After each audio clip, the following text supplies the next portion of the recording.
দর্শক, লোডশেডিং এর আরো খবর জানাতে ফরিদপুর থেকে সরাসরি যুক্ত হচ্ছেন সহকর্মী শরীফুল ইসলাম। শরীফুল, ফরিদপুরের লোডশেডিং পরিস্থিতি কেমন, জনজীবনে কি ধরনের প্রভাব পড়ছে জানাবেন আমাদের বিস্তারিত।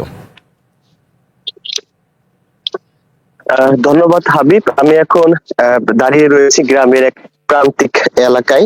এখানে ফরিদপুরের বিদ্যুৎ বিভাগের সাথে কিছুক্ষণ আগে আমার কথা হয়েছিল। তারা বলেছে যে ফরিদপুরের 70 মেগাওয়াট বিদ্যুতের যে চাহিদা, সেই চাহিদা 40 থেকে 45 মেগাওয়াট আসলে বরাদ্দ দিতে পারছে, যার কারণে বিদ্যুতের একটা বড় ঘাটতি সব সময় থেকে যাচ্ছে। তাছাড়া বিদ্যুতের এই ঘন ঘন লোডশেডিং এর কারণে সব থেকে ক্ষতিগ্রস্ত হচ্ছে গ্রামের কৃষকরা।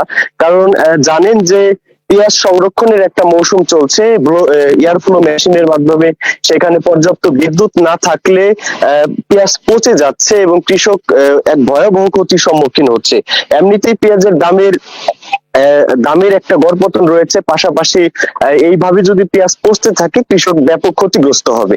তাছাড়া ব্যাটারি চালিত যে গাড়িগুলো আছে, বিদ্যুতের অভাবে তারা আসলে ঠিক মতো জীবন জীবিকার যে চাহিদা তা পূর্ণ করতে পারছে না। আমরা কথা বলেছিলাম এই এলাকার কিছু। শরীফুল, আপনাকে অসংখ্য ধন্যবাদ। দর্শক, লোডশেডিং এর খবর জানাচ্ছিলেন ফরিদপুর থেকে আমাদের সহকর্মী শরীফুল ইসলাম। দর্শক।